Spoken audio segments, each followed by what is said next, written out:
नमस्ते दोस्तों, जोहार। मैं निमेश सर आप सभी का अभिषेक चक्रवर्ती यूट्यूब चैनल में हार्दिक स्वागत करता हूं। क्लास 12 के स्टूडेंट्स के लिए बहुत बड़ी खुशखबरी है कि आप सभी के लिए जैक के द्वारा मॉडल सेट जारी कर दिया गया है। आज हम लोग इस वीडियो के माध्यम से क्लास 12 के इंग्लिश कोर का सेट 1 का सब्जेक्टिव टाइप के सेक्शन सी का कंप्लीट सॉल्यूशन देने वाले हैं, वो भी फुल एक्सप्लेनेशन के साथ। इससे पहले के वीडियोस में मैंने इंग्लिश कोर के एमसीक्यू टाइप क्वेश्चन का सेट 1 का कंप्लीट सॉल्यूशन दे चुका हूं। दोस्तों अगर आप लोग इस चैनल पर पहली बार आए हैं तो प्लीज जल्दी से इस चैनल को सब्सक्राइब कर ले ताकि आगे की वीडियोस की नोटिफिकेशन सबसे पहले आप तक पहुंचे। बस 2 ही मंथ बचे हैं दोस्तों आपके एग्जाम के लिए, और इस 2 महीने में आप लोगों का तैयारी धाकड़ तरीके से इस चैनल के माध्यम से करवाने वाला हूं। बस इस वीडियो को ज्यादा से ज्यादा लाइक करें और ज्यादा से ज्यादा दोस्तों के बीच शेयर करें। तो चलिए दोस्तों बिना देरी के वीडियो को शुरू करते हैं। दोस्तों आप लोगों के जो सब्जेक्टिव टाइप है दोस्तों वो भी 40 मार्क्स के होने वाले दोस्तों, ठीक है। जैसे एमसीक्यू टाइप टोटल 40 क्वेश्चन था, उसमें भी 40 मार्क्स मिलने वाले हैं, और सब्जेक्टिव टाइप क्वेश्चन में भी दोस्तों आपको 40 मार्क्स मिलने वाले हैं। लेकिन ये जो सब्जेक्टिव टाइप है दोस्तों, इसको 3 सेक्शंस पे बांटा गया, याद रखिएगा। सेक्शन ए जो अनसीन पैसेज है दोस्तों, उनका आंसर देना होगा। सेक्शन बी देख सकते हैं दोस्तों, जो नोटिस राइटिंग लेटर राइटिंग पे क्वेश्चन पूछे जाएंगे, देख सकते हैं। और जो लास्ट सेक्शन है दोस्तों सेक्शन सी, वो आपके लिटरेचर पोर्शन से, याद रखिएगा। ये जो लिटरेचर पोर्शन है सेक्शन सी, याद रखिएगा, ठीक है। दोस्तों आज हम लोग सेक्शन सी को अच्छे से कंप्लीट करने वाले हैं, जो आपके 2 टेक्स्ट बुक्स यानी फ्लैमिंगो और विस्टास से पूछे गए हैं। एक ही वीडियो में सारा सेक्शन को कवर करने से वीडियो बहुत बड़ी लंबी बन जाएगी दोस्तों, याद रखिएगा। इसलिए एक एक सेक्शन पर अलग अलग वीडियोस प्रोवाइड की जाएगी, वो भी फुल एक्सप्लेनेशन के साथ अच्छे से मैं समझाकर आपका सारा सेक्शन कंप्लीट करवाने वाला हूं। इस चैनल पर भरोसा दिखाइए दोस्तों। तो चलिए दोस्तों कंप्लीट सॉल्यूशन देने वाले हैं आज सेक्शन सी के, ठीक है। चलिए आगे बढ़ते हैं दोस्तों। क्वेश्चन नंबर 7 देख सकते हैं क्या है दोस्तों सेक्शन सी में। Answer any 5 of the following questions not more than 35 words, याद रखिएगा। निम्नलिखित में से किन्हीं 5 प्रश्नों के उत्तर अधिकतम 35 शब्दों में दीजिए। क्या बोला गया दोस्तों? Answer any 5 of the following questions not more than 35 words, यानी निम्नलिखित में से किन्हीं 5 प्रश्नों के उत्तर अधिकतम 35 शब्दों में दीजिए, ठीक है। और प्रत्येक प्रश्न देख सकते हैं दोस्तों 3 मार्क्स करके होने वाले। कितने करके दोस्तों? एक एक क्वेश्चन जो है दोस्तों 3 मार्क्स करके होने वाले सेक्शन सी में। यानी आप इन 5 क्वेश्चंस में जिन 3 क्वेश्चंस का आंसर परफेक्ट तरीके से लिख पाएंगे, बस वही 3 क्वेश्चंस का आंसर आपको लिखना होगा, ठीक है। इससे आपके 3 प्रश्नों में टोटल दोस्तों 9 मार्क्स कंप्लीट हो जाएंगे, याद रखिएगा। इन 5 को लिखने वाला बेवकूफी मत कीजिएगा। इन 5 क्वेश्चंस में जिसका भी आंसर आपको तीनों का परफेक्ट आंसर आता है, उन 5 में से 3 को छांट कर आपको लिखना है, जिससे आपके 9 मार्क्स इस पोर्शन से कंप्लीट हो जाएंगे, यानी सेक्शन सी से कंप्लीट हो जाएंगे, ठीक है। आशा करते हैं मेरी बात आप लोगों को समझ में आ गया होगा। तो चलिए दोस्तों आज का पहला क्वेश्चन देख सकते हैं। क्वेश्चन नंबर ए क्या है दोस्तों? What was on sale on the road side stand, सड़क के किनारे जो ढाबा था दोस्तों, वहां बिक्री के लिए क्या क्या था, ठीक है। इस क्वेश्चन को और एक तरीके से पूछा जा सकता है दोस्तों कि name some of the things that the road side stand offered for sale. अच्छे से सुनिएगा, ठीक है। Name some of the things that the road side stand offered for sale. कुछ ऐसी चीजों के नाम लिखिए जो सड़क के किनारे के स्टैंड यानी ढाबे पे बिक्री के लिए पेश की जाती थी, ठीक है। दोस्तों याद रखिएगा ये जो क्वेश्चन है आपके फ्लैमिंगो बुक के पोएट्री सेक्शन से, यानी एक पोएम से, ए रोड साइड स्टैंड पोएम से पूछा गया है, जिनके कवि का नाम है, याद रखिएगा, रॉबर्ट फ्रॉस्ट, ठीक है।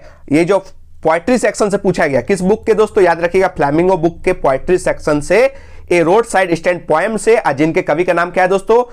रॉबर्ट फ्रॉस्ट, याद रखिएगा, ठीक है। तो चलिए इसका परफेक्ट वे में आंसर देते हैं, ठीक है। देख सकते हैं स्क्रीन पे आंसर आ गया दोस्तों। The road side stand offered some of the ordinary things of daily use for sale. Wild berries were sold there apart from golden gods were also sold there. याद रखिएगा सड़क के किनारे लगे स्टैंड में रोज की इस्तेमाल होने वाली कुछ साधारण चीजें बिक्री के लिए उपलब्ध थी, याद रखिएगा। The road side stand offered some of the ordinary things of daily use for sale. याद रखिएगा जो डेली इस्तेमाल होता है दोस्तों, वही सब चीजें बिक्री के लिए रोड साइड स्टैंड पर लगती थी, याद रखिएगा, ठीक है। वहां पर जंगली जामुन यानी वाइल्ड बेरीज बेचे जाते थे, याद रखिएगा सबसे इंपॉर्टेंट चीज, वाइल्ड बेरीज वहां पर बेचे जाते थे, यानी जंगली जामुन, ठीक है। अपार्ट फ्रॉम यानी इसके अलावे वहां सुनहरी लौकी यानी गोल्डन ग्वार्ट्स भी बिकती थी, याद रखिएगा, ठीक है। इसका परफेक्ट आंसर दोस्तों आप लोग देख सकते हैं। The road side stand offered some of the ordinary things of daily use for sale. Wild berries were sold there apart from golden quartz also sold there, याद रखिएगा, ठीक है। ये जो रोड साइड स्टैंड है, ढाबा है, यहाँ डेली इस्तेमाल होने वाली चीजों को बेचा जाता था। और एग्जाम्पल में क्या लिख दीजिएगा दोस्तों? एक वाइल्ड बेरीज यानी जंगली जामुन, और दूसरा दोस्तों गोल्डन गॉड्स यानी सुनहरी लौकी यहाँ पर पेश की जाती थी। ठीक है, इसका परफेक्ट आंसर दोस्तों आप लोग याद कर लीजिएगा। ठीक है, क्योंकि 2 ही मंथ बचे हैं, आप लोग सब्जेक्टिव टाइप को ज्यादा ध्यान दीजिएगा। ठीक है, ऑब्जेक्टिव का गारंटी तो मेरा है दोस्तों, करवा दूंगा। ठीक है, सुनकर कर लीजिएगा, लेकिन सब्जेक्टिव को आप लोगों को मेरे साथ साथ आप लोग को याद भी करना होगा, समझना होगा। ठीक है, चलिए नेक्स्ट क्वेश्चन की ओर बढ़ते हैं। क्वेश्चन बी देख सकते हैं क्या है दोस्तों question, who was Rajkumar Shukla. क्या है question, who was Rajkumar Shukla, why is he described as being resolute. ठीक है दोस्तों, यह क्वेश्चन आपके फ्लैमिंगो बुक के प्रोज सेक्शन से यानी चैप्टर 5 से इंडिगो से पूछा गया है। राजकुमार शुक्ला कौन थे, क्वेश्चन क्या है, हु वाज राजकुमार शुक्ला, राजकुमार शुक्ला कौन थे, उन्हें रेजोल्यूट यानी जिद्दी या ड्रिंड क्यों बताया गया है इस स्टोरी में, ये आपसे पूछा गया। चलिए इसका भी परफेक्ट आंसर आप लोग स्क्रीन में देख सकते हैं। क्या है क्वेश्चन का आंसर दोस्तों, Rajkumar Shukla was a poor farmer. याद रखिएगा, राजकुमार शुक्ला एक गरीब किसान थे। ठीक है, ही वॉज फ्रॉम चंपारण, वह चंपारण के रहने वाले थे। याद रखिएगा, एक राजकुमार शुक्ला जो एक गरीब किसान थे, दूसरा वह चंपारण के रहने वाले थे। ठीक है, he was from Champaran. He wanted to meet Gandhi and wanted to complain against the injustice of the British landlords. ठीक है, वह गांधी जी से मिलना चाहते थे और ब्रिटिश जमींदारों के अन्याय के खिलाफ शिकायत करना चाहते थे। ठीक है, ये जो ब्रिटिश लैंडलॉर्ड्स है दोस्तों, इन लोगों की जमीन पर अफीम की खेती करने को बाध्य किया जा रहा था। अफीम की खेती दोस्तों इंडिगो। ठीक है, ये इंडिगो जहां पर हो जाता है दोस्तों, खेत की उर्वरा शक्ति खत्म हो जाती। ठीक है, इसीलिए ये जो गांधी जी से मिलना चाहते थे कौन, राजकुमार शुक्ला, और शिकायत करना चाहते थे। ठीक है, चलिए आगे बढ़ते हैं। इन्हें रेजोल्यूट क्यों कहा जाता था, यानी जिद्दी क्यों कहा जाता था, यानी दृढ़ क्यों कहा जाता था, इसका आंसर पैराग्राफ चेंज कर देख सकते हैं दोस्तों। क्या लिखा गया, he is described as being resolute because he was fully determined to take Gandhi to Bihar. ठीक है, राजकुमार शुक्ला को दृढ़ यानी रेजोल्यूट इसलिए कहा जाता है क्योंकि वह गांधी जी को बिहार ले जाने के लिए पूरी तरह से डिटरमाइंड यानी दृढ़ थे दोस्तों। जहां जहां गांधी जी जाते थे उनका धोती पकड़कर चल देते थे दोस्तों, पीछा नहीं छोड़ रहे थे। लास्टली दोस्तों याद रखिएगा, इस स्टोरी को जब मैं डिटेल में पढ़ाऊंगा तो गांधी जी को चंपारण लाने में सफल भी हुए राजकुमार शुक्ला। ठीक है, राजकुमार शुक्ला दोस्तों याद रखिएगा, पुअर थे, वीक यानी कमजोर थे, लीन एंड थिन थे, दुबले पतले थे, इलिटरेट यानी अनपढ़ थे, लेकिन रेजोल्यूट थे दोस्तों, जिद्दी थे। एक बार जो चीज ठान लिया दोस्तों उसको पूरा करके ही छोड़ा। गांधी जी से मिलने के लिए बहुत बार प्रयत्न किया दोस्तों। ठीक है, और मिले भी और उन्हें आने के लिए आग्रह भी किया, लेकिन गांधी जी का बहुत अपॉइंटमेंट था। ठीक है, मिल नहीं पा रहे थे। लास्टली उनका जिद को देखकर गांधी जी इंप्रेस हो जाते हैं और उनके साथ ट्रेन पकड़कर चंपारण आते हैं। ठीक है, इनके समस्याओं को सुनते हैं। बहुत ही इंटरेस्टिंग चैप्टर है दोस्तों, डिटेल में बताऊंगा। ठीक है, जो जो चाहते हैं डिटेल में आप लोग कमेंट में बताइए, क्या मैं इसका तैयारी डिटेल में करवाऊं। ठीक है, आप लोग कमेंट में बताइएगा। ठीक है, चलिए नेक्स्ट क्वेश्चन की ओर बढ़ते हैं। क्वेश्चन नंबर सी देख सकते हैं, क्वेश्चन क्या है, what types of stories did Jack usually tell his daughter. क्या है question, what types of stories did Jack usually tell his daughter. Jack आमतौर पर अपनी बेटी को किस तरह की कहानियां सुनाता था। दोस्तों ये क्वेश्चन याद रखिएगा, आप लोगों के ही टेक्स्ट बुक विस्टास के chapter 5 should wizard hit mommy से पूछा गया। क्या है नाम दोस्तों चैप्टर का, शुड विजार्ड हिट मॉमी। ठीक है, विस्टास के चैप्टर 5 से दोस्तों याद रखिएगा। तो चलिए इस क्वेश्चन का भी परफेक्ट आंसर आप लोग देख सकते हैं स्क्रीन पर। क्या लिखा है दोस्तों, Jack used to tell stories to his daughter Jo. ठीक है, every stories was a product of his mind। याद रखिएगा, Jack used to tell stories to his daughter जो। ये जो जैक है दोस्तों अपनी बेटी जो को कहानियां सुनाया करते थे। ठीक है, every story was a product of his mind, हर कहानी उनके दिमाग की उपज थी। याद रखिए, ठीक है, जितना भी जो कहानी है दोस्तों माइंड का था। ठीक है, प्रोडक्ट ऑफ माइंड था, किसका दोस्तों, जैक का। ठीक है, every story had a small creature usually named Roger. याद रखिएगा, ये जो प्रत्येक कहानी था दोस्तों, हर कहानी में एक स्मॉल क्रिएचर यानी एक छोटा सा जीव होता था। ठीक है, आगे बढ़ते हैं। और ये जो छोटा सा दोस्तों याद रखिएगा जो जीव होते थे उनका प्राय नाम दोस्तों रॉजर होता था। ठीक है, रॉजर नाम रखा जाता था, एक स्मॉल क्रिएचर होता था हर स्टोरी में जैक का। और ये जो रॉजर है दोस्तों, कभी रॉजर फिश के नाम से जाने जाते थे, कभी रॉजर स्क्वायरल के नाम से जाने जाते थे। ठीक है, यानी नाम में उनका वो जो छोटा जीव है रॉजर नाम लगा ही रहता था। ठीक है, in every story Roger went to the wise owl and the owl would send Roger to the wizard. याद रखिएगा, हर कहानी में रॉजर एक बुद्धिमान यानी वाइज आउल से मिलता था, यानी उल्लू से मिलता था, और उल्लू उसको कहां भेज देता था दोस्तों, जादूगर के पास यानी विजार्ड के पास। ठीक है, याद रखिएगा, अच्छे से फिर से आंसर को सुनिए। ठीक है, जितना सुनिएगा आपका याद करने की कैपेसिटी बढ़ जाएगा। ठीक है, Jack used to tell stories to his daughter Jo. Jack किसको कहानियां सुनाया करता था दोस्तों? जो कौन थी दोस्तों? उनके बेटी का नाम याद रखिएगा, यानी क्वेश्चन ऑब्जेक्टिव में पूछा जा सकता है हु वाज जो, तो याद रखिएगा जैक्स डॉटर, जैक की बेटी का नाम क्या था दोस्तों? जो। ठीक है। Every story was a product of his mind, जितना भी स्टोरी होता था दोस्तों जैक के प्रोडक्ट ऑफ माइंड यानी माइंड की उपज थी, याद रखिएगा। ठीक है।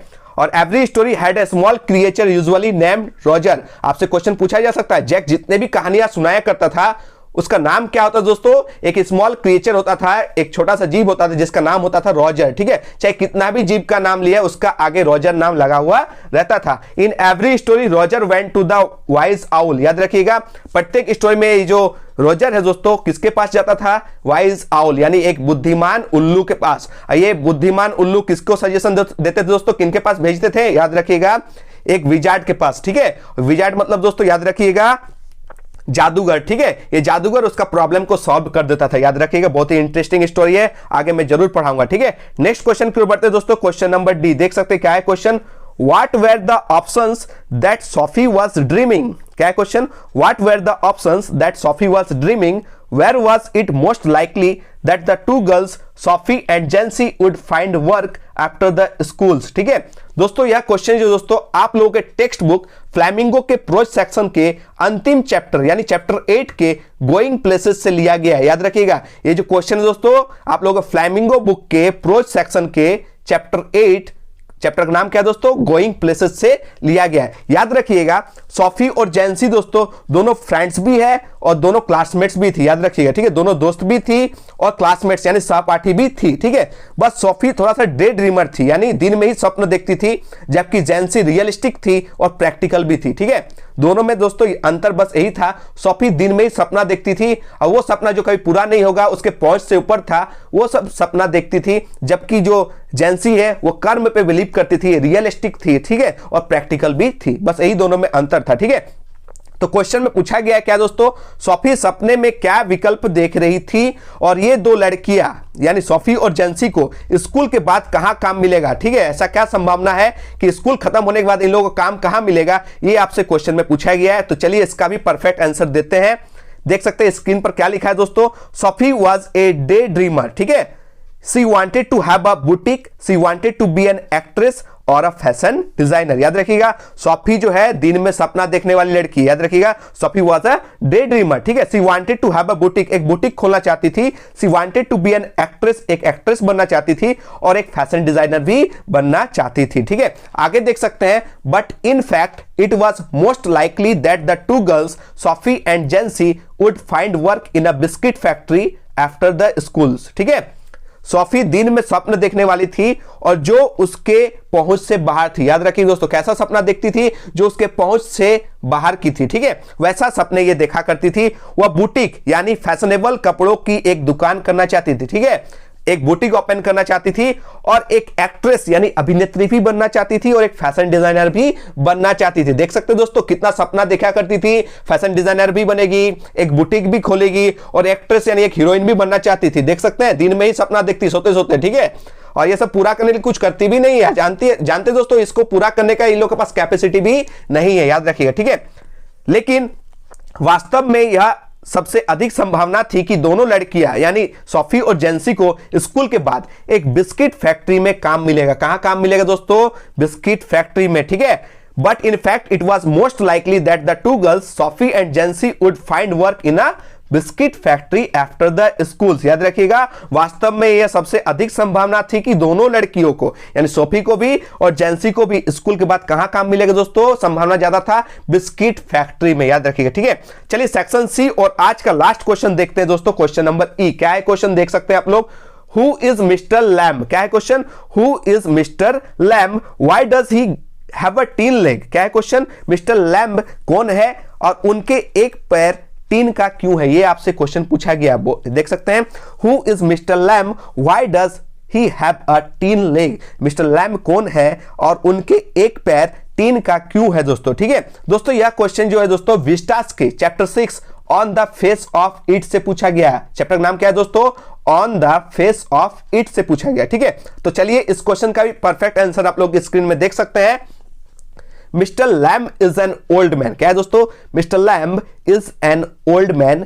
ही lives in a big house and has a garden of his own. Mister Lamb एक वृद्ध व्यक्ति है, एक ओल्ड मैन है, ठीक है, और वो कहां रहता है दोस्तों? एक बड़े से घर में रहता है, एक बिग हाउस में रहता है, ठीक है, और उनका अपना एक बगीचा है, अपना एक गार्डन है, ठीक है, खुद का, ठीक है। आगे देख सकते हैं पैराग्राफ चेंज करके क्या आंसर लिखा है दोस्तों? He has a tin leg because one of his legs was blown of in the war. याद रखिएगा, उनके पास एक टीन का पैर है क्योंकि उनका एक पैर क्या होता दोस्तों? ब्लोन ऑफ हो गया था वार में, ठीक है, यानी युद्ध में उड़ गया था, ठीक है, एक पैर उसका था नहीं दोस्तों, युद्ध में उड़ गया था, इसीलिए एक पैर उसका कैसा था दोस्तों? याद रखिएगा, टीन का, ठीक है।